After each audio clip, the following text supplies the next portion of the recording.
15 years in Hollywood, no one in Hollywood has a memory of going to a sold-out Kevin Hart show, there being a line for him ever getting a standing ovation at any comedy club. I answer to no one but God.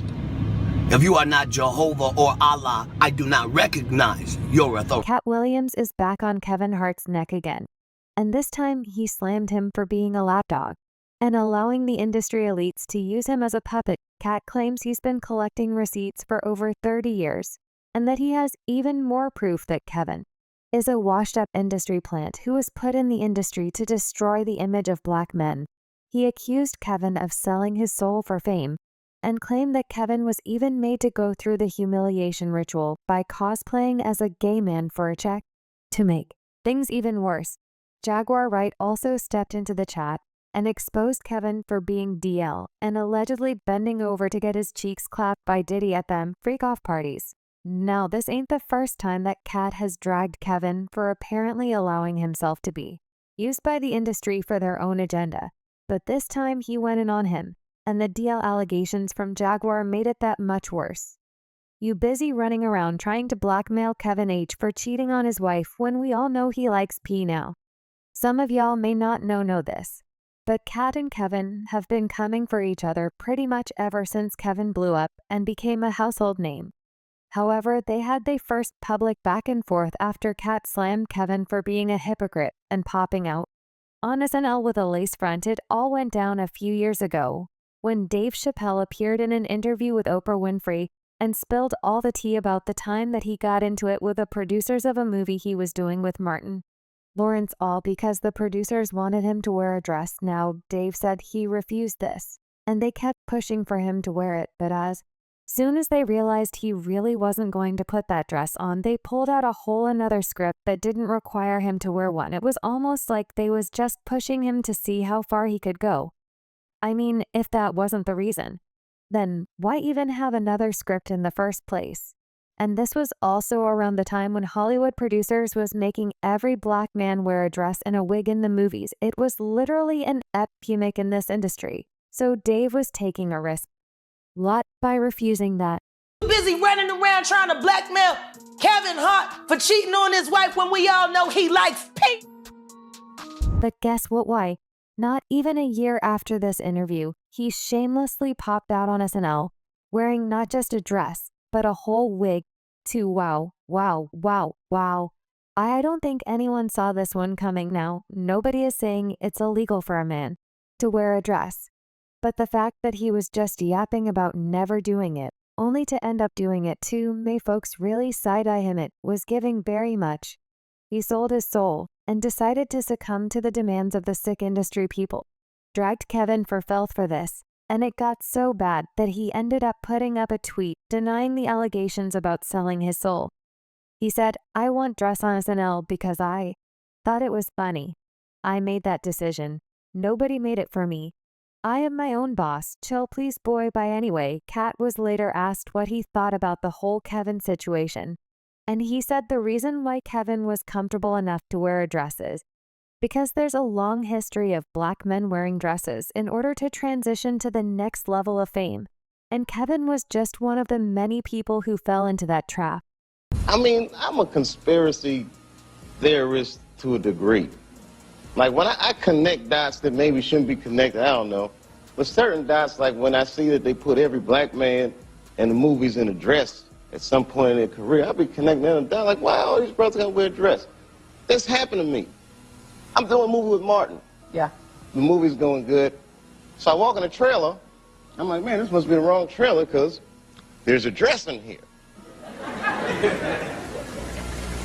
They come in. The writer comes in. I think he's the writer. He's like, Dave, listen, we got this hilarious scene where Martin's sneaking out of jail. So he disguises you as a... and he put this dress on, and what? A prostitute? Nah, I'm not doing that. I don't feel comfortable with that. That should have been in the discussion. What? You don't feel comfortable with it? I mean, it's a hilarious bit. All the greats have done it. So, well, if all the greats have done it, it's kind of hacky, right? You're right. So why don't we just not do it? Because I don't feel comfortable wearing a dress. Oh, come on, Dave, listen, we got it all set up. We were supposed to shoot every minute you waste costs this much money. You know, the pressure comes in. He said, I'm not wearing no dress, man. I'm funnier than a dress. Just give me something funny to say. I don't need to wear no dress to be funny. What am I, Milton Berle? You know, we're going like this. And then finally he's like, and he leaves. And then like the director comes, Dave, it really would be great if you wear the dress. But the minute it was clear, I was adamant, I'm not wearing the dress. I'm not wearing the dress. All right, fine. Think of something else. Guy comes back 10 minutes later, the whole new scene. Hot damn, how did you write the scene so fast? You know, it's like, so you gotta take. Another great comedian said that, you know, in the industry, they tried to make him wear a dress. Have you ever ran into that with scripts, and is that something that, you know, you wouldn't do, you know, for I definitely haven't ran into to put on the dress. I mean, you know, you have to have boundaries. You have to have limits that you refuse to cross. You know, for me, I know what they are. They've yet to been challenged, so, you know, I don't have to speak on them. I was asked to dribble a basketball on a talk show this morning. You look said good no to doing that. Not that was a dress, but I was like, no, I'm gonna look stupid. You know, at the end of the day, you gotta know that you're a brand. I'm a brand. You need to protect your brand at all times. When things happen that can possibly affect your brand, your brand can be diminished, and you don't want that to happen. So, you know, protecting my brand is definitely a priority. Wow.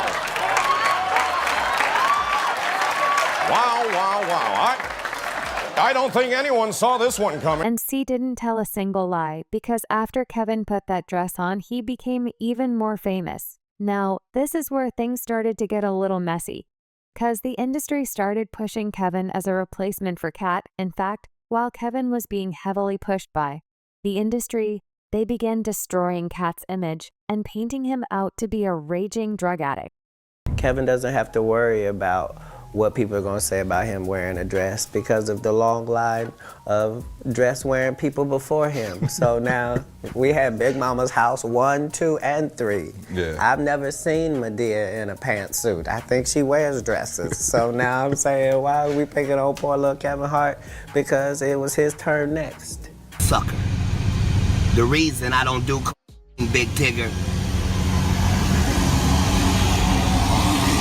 is because I had a tumor in my upper jaw and they had to take it out, and they had to block the whole right of my sinus with a piece of metal.